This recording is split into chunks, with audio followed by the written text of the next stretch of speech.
இதுவரைக்கும் எங்கேயுமே பார்க்கலடாப்பா, எனக்கு இந்த அளவு வரவேற்பு வந்தது. கஜேந்திரமேண்ட நிறைத்தனம் என்னடா கொண்டு எந்த ஹொழி இருக்கிறாரா டக்ளஸ் இந்த ஏரியாவில் குருநாயப்பன் சனத்தின் பிரச்சனையில நாங்கள் கதைச்சு சோல்வ் பண்ண வழி கிடையாது. செருப்பு மாடையில போடுறால சனத்துக்கு அது விளங்கு யாருக்கு என்ன யார் செருப்பு மாடை போடப்பட வேண்டியார்கள். யாழ் மாவட்ட அபிவிருத்தி குழு கூட்டத்தில் இடம்பெற்ற காரசாரமான விவாதங்கள் மற்றும் கஜேந்திரகுமார் பொன்னம்பலத்தின் அரசியல் நகர்வுகள் குறித்து பாராளுமன்ற உறுப்பினர் அர்ஜுனா ராமநாதன் அவர்கள் இன்று ஊடகங்களுக்கு அதிரடியான கருத்துக்களை பகிர்ந்துள்ளார்.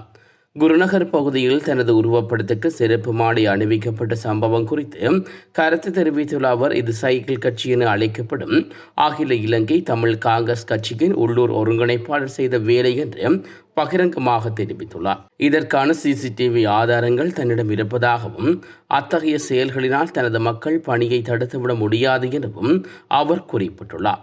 தெல்லிப்பளை ஆதார வைத்தியசாலையை மத்திய அரசின் கீழ் கொண்டு வருவது குறித்து தனது நிலைப்பாட்டை அர்ச்சுனா அவர்கள் தெளிவுபடுத்தியுள்ளதோடு வடமாகாணத்தில் புற்றுநோய் சிகிச்சைகளுக்காக மக்கள் அதிகம் நம்பியிருக்கும் இந்த வைத்தியசாலையை மாகாண சபையின் கீழ் முடங்க விடாமல் மத்திய அரசின் நேரடி நிதியுதவியுடன் தரம் உயர்த்த வேண்டும் என்பதே தனது நோக்கம் என்று அவர் குறிப்பிட்டுள்ளார். அத்துடன் இதேபோன்று சாவகச்சேரி ஆதார வைத்தியசாலையும் தரம் உயர்த்த தான் முன்மொழிந்திருப்பதாகவும் அவர் தெரிவித்துள்ளார். தைரட்டி விகாரை விவகாரத்தில் கஜேந்திரகுமார் பொன்னம்பலம் அவர்கள் வெறும் போராட்ட அரசியல் செய்வதாக அர்ச்சுனா கடுமையாக சாடினார். ஏற்கனவே கட்டப்பட்ட விகாரையை உடைப்பது என்பது நடைமுறை சாத்தியமற்றது. மாறாக விகாரையில் காணியை குறைத்து பாதிக்கப்பட்ட மக்களுக்கு உரிய இழப்பீட்டை பெற்றுக் கொடுப்பதே சரியான வழிமுறை என்று அவர் குறிப்பிட்டுள்ளார்.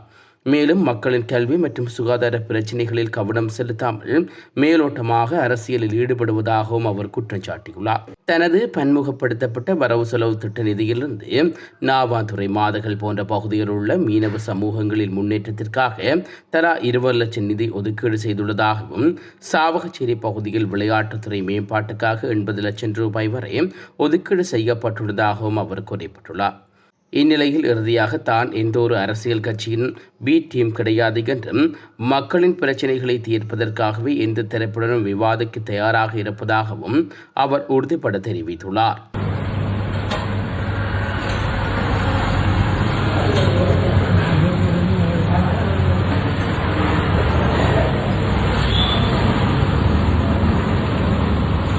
முதுகெலும்பு இருந்தாடா ஒரு நேர ஒரு கருத்தை சொல்றதுக்கு ட்ரை பண்ணுவோம். இது என்ன படத்தை போட்டு அதுக்கா என்ன கரெக்ட் நான் போய் இது சைக்கிள் கட்சி தான் செய்தது. சைக்கிள் கட்சியின் குருநகர் இணைப்பாளர் தான் செய்தது. சிசிடிவி கேமரா இணைப்பாளர் தான் அதுல நின்று கயந்திரமேட்ட ஆள் தான் நின்று அதுல இரவிரவர் சிசிடிவியும் எடுத்திருக்கு. ஆனா இதுல போய் மினக்கட்டு இருந்தோண்டு வழக்கு போட்டுக்கொண்டே என்ன கொழுவினி நீ கொழுவினா அது எனக்கு தான் சந்தோஷம். இது கொழும்பு நியூஸ்ல எல்லாம் போய் கொண்டிருக்கு. பார்த்தனா கொழும்புல இருக்காது. அதே கஜேந்திரமேண்ட நிறைத்தனம் என்னடா கொண்டு எந்த ஹொழி இருக்கிறாரா டக்ளஸ் இந்த ஏரியாவில் குருநாயர் சார் இவர் சார் இதுல கொழுவின நான் டக்ளஸ் தான் அதுக்குள்ள கொண்டே கொழி இருக்கிறாருங்க. ஆனால் முழுக்க இவற்ற குருநகர் இணைப்பாளர் தான் அதுல நின்று கஜேந்திரமேட்ட ஆள் தான் நின்று அதுல இரவிரவர் சிசிடிவியும் எடுத்திருக்கு. ஆனா இதுல போய் மினக்கட்டு இருந்தோண்டு வழக்கு போட்டுக்கொண்டே என்ன கொழுவினி நீ கொழுவினா அது எனக்கு தான் சந்தோஷம். இது கொழும்பு நியூஸ்ல எல்லாம் போய் கொண்டிருக்கு. பார்த்தனா கொழும்புல இருக்காது. அதே அதுல இதுல எல்லாம் போய் கொண்டிருக்கு. அர்ச்சுனாக்கு செருப்பு மாலை போட்டு இப்படியப்பன் சனத்தின் பிரச்சனையில நாங்கள் கதைச்சு சோல்வ் பண்ண வழி கிடையாது. செருப்பு மாடையில போடுறால சனத்துக்கு அது விளங்கு யாருக்கு என்ன யார் செருப்பு மாலை போடப்பட வேண்டியார்கள். ஏன் கணக்க வேண்டாமடாப்பா புலித்தேவனும் நடேசனும் வரைக்கும் கொண்டு அதுல போன் ஆஃப் பண்ணி போட்டிருந்து அவங்க எல்லாம் வெள்ளக்கொடியோட வந்து வெடிவெட்டி செத்ததுக்கு வந்து கயந்திரமார் தான் காரணம். முழு காரணகர்த்தாவா இருந்தது கயந்திரமாருடைய குடும்பம். இது போன்ற செய்திகளை தெரிந்து கொள்ள யாழ் டிவி நியூஸ் சேனலை சப்ஸ்கிரைப் செய்து அருகே இருக்கிற பெல் பட்டனையும் கிளிக் செய்து கொள்ளுங்க. மேலும் இது போன்ற செய்திகளை உடனுக்குடன் தெரிந்து கொள்ள யாழ்டிவி.com எனும் இணையதளத்தின் வாயிலாக எங்களோடு இணைத்துக் கொள்ளுங்கள்.